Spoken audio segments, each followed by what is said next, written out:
এই পৃথিবীতে একটা মানুষ কিন্তু সব সময় এরকমভাবে থাকে না। তার বদল আসবেই। আর সেই বদলে যাওয়াটাই কিন্তু স্বাভাবিক। আর আমাদের না মেনে নেওয়াটাই কিন্তু অস্বাভাবিক। কারণ আমরা মানতেই চাই না যে ওই মানুষটা বদলাতে পারে, কিন্তু বদলে যায়। একটা অদ্ভুত ব্যাপার আছে আমাদের মানুষের শরীরে। আমাদের চোখ কিন্তু পুকুর নয়, তবুও কিন্তু যে কোনো সময় সেটা জলে ভরে যায়, তাই না? তো দেখো, আমি কিছু মনের কথা বলে আজকের দিনটা শুরু করে দিলাম। আজকে সকালবেলা বাগানে গেছিলাম। বাগানে গিয়ে দেখি যে একটা গাছের গোড়ায় অনেকটা আগাছা হয়ে গেছে। আগাছাকে কিন্তু ঠিক রেখে দিলেই প্রবলেম। তাই জন্য ওইগুলোকে ফেলে দেওয়ার চেষ্টা করলাম, তোমাদের সামনেই ফেলে দিলাম। তো ওইভাবে করে ফেলে দিয়ে আমি কিন্তু চলে এলাম। আমার বাথরুমে একটা ক্যাবিনেট আছে, ছোট্ট আলমারি টাইপের। না, তো ওইটাকে আমি ঠিকঠাক করে রাখছিলাম। অনেক দিন ধরেই ভাবছিলাম যেটা করব, কিন্তু এইটা যেহেতু আমার কাজের মধ্যে পড়ে, ডেইলি রুটিনের মধ্যে পড়ে, তাই জন্য দেখাচ্ছি। শুধুমাত্র এই জায়গাটুকুই দেখাবো, আর অন্য কিচ্ছু না। কেউ খারাপ মনে করো না বাথরুমের মধ্যে এসে এইসব দেখাচ্ছি বলে। এটা তো আমার ডেইলি রুটিন, দেখালে কি কোনো প্রবলেম আছে? আমার জানা নেই। তো তোমাদের সামনে শেয়ার করলাম কিছু ফেস ওয়াশ আর স্ক্রাবারের কিছু পাউচ বলে না, ওইগুলোকে টিউব বলে। ওইগুলো না শেষ হয়ে গেছিলো। আমরা বাঙালিরা কি জানো, শেষ হয়ে যাওয়ার পরেও জিনিস ফেলে দিতে চায় না। তবে সব বাঙালি সমান নয়, আমি সেই বাঙালিদের মধ্যেই পড়ি। ফেলে না দিয়ে ওটাকে ভালো করে চেপে চুপে আরেকটু বের করার চেষ্টা করব। যদি না বেরোয় তখন ফেলে দেব।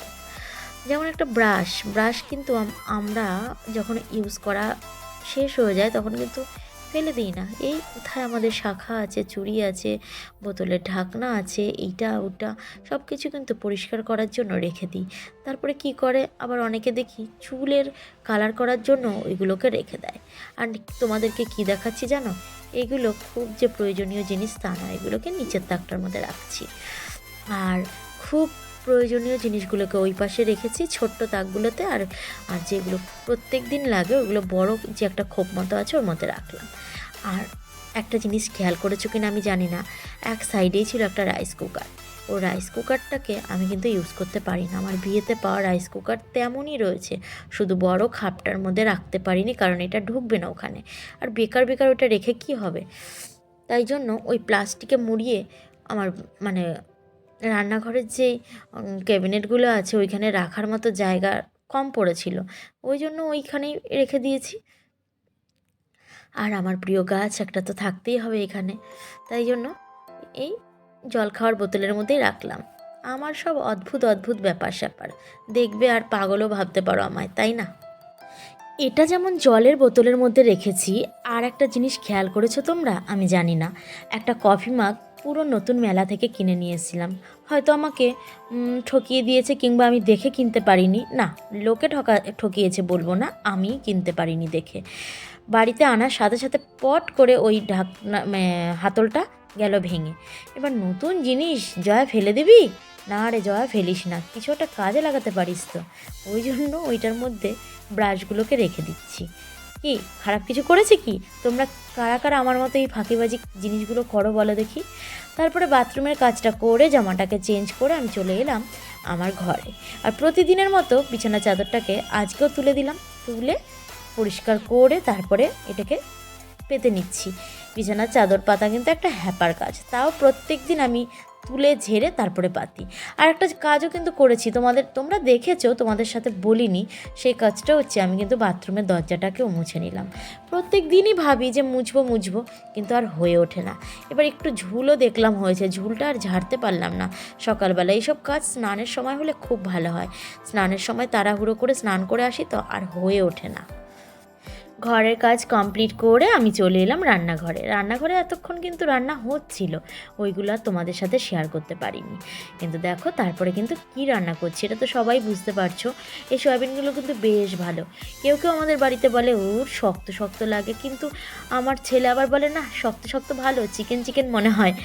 তো বাচ্চাদের যা অবস্থা সেটা আমারও মনে হয়, একটু শক্ত শক্ত থাকলে কোনো ক্ষতি হয় না। একদম নরম তুলোর মতো হলে আমার ওইগুলো একদম খেতে ভালো লাগে না।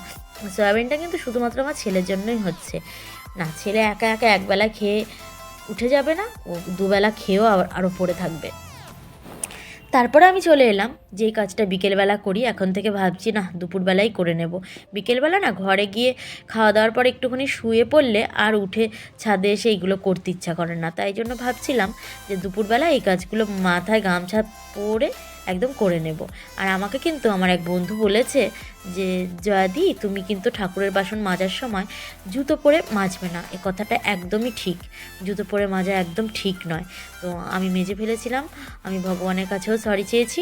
আর যে বলে দিয়েছে আমাকে এটা করতে না, তাকে আমাকে বলেছে সুজাতা বলেছে যে ঠাকুরের বাসন মাজার সময় জুতো পরে মাজতে নেই।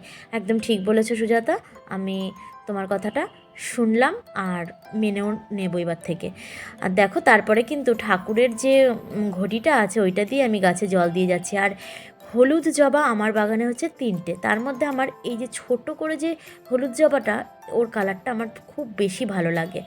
তো আমি ওই জন্য তোমাদেরকে আবার ওই বড় যেই জবা ফুলটা ফুটেছে ওটাকে একদম নিচু করে দেখালাম।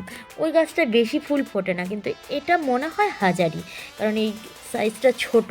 যত ছোট জবা ফুল হবে, জবা ফুল কেন যে কোনো ফুল, সেই ফুলগুলো কিন্তু বেশি পরিমাণে ফোটে। রান্নাঘরে কিন্তু একজন এসে উপস্থিত, মানে নতুন মেম্বার এসেছে আমাদের রান্নাঘরকে সাজিয়ে তোলার জন্য। সে হচ্ছে এই যে ইনি এসেছেন, অনেক দিনই হয়েছে তোমাদের সাথে আমি এনাকে পরিচয় করাইনি, আজকে ফার্স্ট টাইম পরিচয় করালাম, তাই জন্য বলে দিলাম যে রান্নাঘরে নতুন অতিথি চলে এসেছে। তবে জিনিসটা খুবই ভালো। আজকে আমাদের আরেকটাও আছে মিক্সার, ওটা হয়তো তোমরা দেখো। আর এটা নতুন এনেছে, নিচটা পুরো কি সিস্টেম ওঠে না, এখান থেকে একটুখানি তুলতে হয়, আঠার মতো এখানে চেপে বসে থাকে। তো আমাদের জিরে গুঁড়ো করার ছিল, জিরেগুলোকে সব রোদে দিয়ে আনা হয়েছে, এবার এগুলোকে ওই দেখো জিরেগুলোকে গুঁড়ো করা হচ্ছে বাজার থেকে। আর ভাবছি জিরের গুঁড়োর যে প্যাকেট হয় ওটার কিনে না এনে বাড়িতে এইভাবে আমরা ব্যবহার করব। ধনেটা তো আগেই শুরু করে দিয়েছি, এবার থেকে জিরেটাকেও বাড়িতেই পেস্ট করব। খুব সুন্দর হয়েছে। আর এই জিনিসটা কেমন হয়েছে তোমরা কিন্তু অবশ্যই কমেন্টের সাহায্যে আমাকে জানিও। এইবারে অনেকটাক্ষণ পর তোমাদের সামনে আবার এসে হাজির হলাম ইনাদেরকে নিয়ে। ইনারা তো এখন আমাদের বাড়ির নিত্য অতিথি, কারণ এনারা আর যাওয়ারই নাম করছে না। তো যাই হোক, আমরাও সাদর আপ্যায়ন জানিয়ে এনাদেরকে ঘরে আনি সব সময়, যাতে করে নেক্সট বার আর ওরা না আসে আমাদের কাছে। কিন্তু আসতেই আছে আজকে 5 মাস 6 মাস হতে চলল, তো এরা আর যাওয়ার নাম করছে না, হয়তো বসেই থাকবে আমাদের বাড়িতে। তো যাই হোক, যতই ইয়ার্কির ছলে কথাগুলো বলি না কেন, এগুলো কিন্তু একদমই ঠিক। তবে যার মধ্যে ঢুকছে, যে খাচ্ছে, তার কিন্তু একদমই খেতে ইচ্ছা করে না। কত ওষুধ খাবে বলো? তো আমি এই সম্পর্কে আমার ব্লগে কিছুই বলি না, বলতে ভালোও লাগে না, এটা ভালো লাগার জিনিস নয়। আর তোমরা হয়তো শুনলেও খারাপ ভাববে যে কী এক বিষয় নিয়ে কথা বলে, ওই জন্য আমি খুব কমই বলি বাবার শরীর খারাপের কথা। আর দেখো তারপরে কিন্তু সন্ধ্যাবেলা আমি এগুলো ভাঁজ করে নিচ্ছি। হ্যাঁ, শীতের পোশাক কিন্তু এখনও রয়ে গেছে, তবে হ্যাঁ, শীতের পোশাকগুলোকে যখন দুপুরের টাইমে দেখি তখন কিন্তু খুব গরম লাগে। তাও এগুলোকে এখনও কিন্তু আলমারিতে তুলিনি, কারণ সকালের দিকে কিন্তু একটু ঠান্ডা ঠান্ডা লাগে, তাই না? কিন্তু রাত্রেবেলা আবার ফ্যান চালাতেই হয় কিন্তু যথারীতি। তো যাই হোক, সন্ধ্যাবেলা মা নিয়ে এসেছিলো এই টিফিনগুলো, তাই তোমাদের সামনে দেখালাম। বাবুর জন্য, আমার জন্য আর মায়ের জন্য আছে এখানে। আর বাবার জন্য, জেঠুর জন্য, ওরা তো খাবে, সবাই খাবে। দই, তারপরে ওখানে মাখা সন্দেশ আছে, সমস্ত কিছু সবাই খাবে, কিন্তু এই ভাজা পুরিগুলো ওরা আর খাবে না, খাবো আমরা 3 জনে। খাওয়া দাওয়া সব কমপ্লিট করে তারপরে চলে এলাম বাবুকে নিয়ে পড়তে। দেখো খাটটার অবস্থা দেখেছো, 3 রকমের সাবজেক্ট নিয়ে ও বসে গেছে, একদিকে ড্রয়িং, একদিকে ম্যাথ, আর একদিকে ইংলিশ। তো 3 রকমের জিনিস ও করছে। ওর মিস ওকে ম্যাথের সাথে সাথে দিয়েছিল টেবিল লিখতে, টেবিল দিয়েছিল 2 থেকে একদম 20 পর্যন্ত। এবার এতগুলো টেবিল ওকে আর একা একা পাতাতে ওর ইচ্ছে করছিল না, আমার কাছে বললো মাম্মা আমি একটুখানি পাতিয়ে দেবে। তো আমি প্রথমে না করছিলাম, কিন্তু আজকে আর বেশি না করিনি, কারণ অনেকগুলো তো, ওই জন্য আমি ভাবলাম না একটু করেই দিই। তো আমি পাতিয়ে দিলাম, তারপরে ও পটাপট করে করেও নিচ্ছে। এরপরে ড্রয়িং করবে, তারপরে একটু ইংলিশ করে ওর ছুটি। এখন তো এই 2-3টে সাবজেক্ট করেই ওর ছুটি হয়ে যাচ্ছে।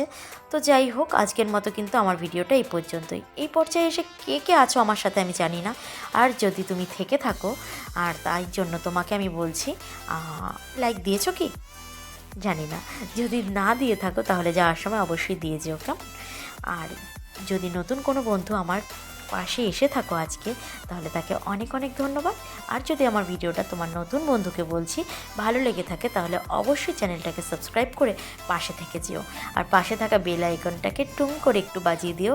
যখন যখন আমি ভিডিও কিংবা শর্ট ভিডিও কিছু ছাড়বো, তখনই কিন্তু তোমার কাছে আগে গিয়ে পৌঁছে যাবে। আমার ছেলে টাটা দিয়ে দিচ্ছে, আমি টাটা দিয়ে দিচ্ছি। তোমাদের সবাইকে টাটা। আর সবাই ভালো থেকো, সুস্থ থেকো, একে অপরের সাথে জুড়ে থেকো।